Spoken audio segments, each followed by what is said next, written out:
be freaked out by that because, dude, that boy talks about marriage like it's his job. Oh, so Tracy, did I tell you that my friend Jeffrey's proposing to his girlfriend at Disneyland tomorrow? So 2 of my friends at Bible study are engaged now. Blah, blah, blah, marriage, marriage, marriage. So yeah, he wants to get married. Maybe to me, maybe in general, I don't know. But anyways, back to suffering. It was a brisk, cold Southern California afternoon on Friday, and I wanted to go to the suffering seminar, but none of my friends wanted to go with me, and also... Weird. And also, I was driving on a spare tire because I'd gotten a flat one the day before, and the seminar was in Hollywood, which can be an hour away in traffic, and I'm like, ugh, maybe I shouldn't go. But it was this famous guy speaking, this author that wrote like 1 million books. I can't remember his name. But anyways, he was going to talk about how a good God can allow suffering in the world, and that's something I've always wanted to know, you know?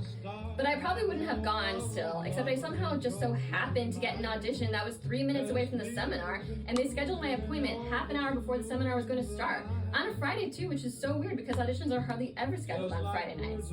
So yeah, that's when I decided God must be wanting me to learn a thing or two about suffering. Then as I was driving to the seminar, my roommate texted me this annoying thing about this guy I had been liking/stressing about, and it made me so mad. And I'm parking at the church and I'm like so mad. Like God better speak to me about suffering because I am suffering right now.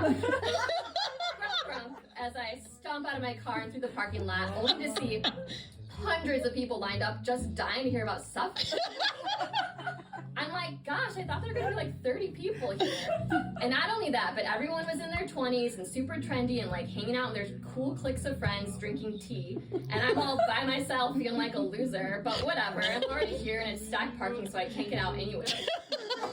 So I go up to the tea table and I'm all, hi, is this tea free? And they're like, yes. And I give them this smile like, I really am cool, I promise. And I take my tea and I put some Splenda in it and I walk into that church with my notebook and pen like, don't bug me, I'm here to learn.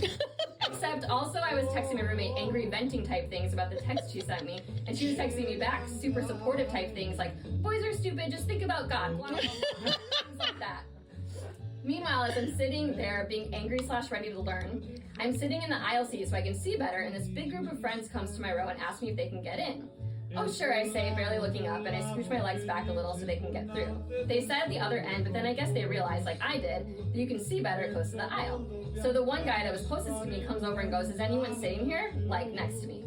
And I go, oh, no. And he's like, cool. And they all scooch down, and now he's sitting next to me.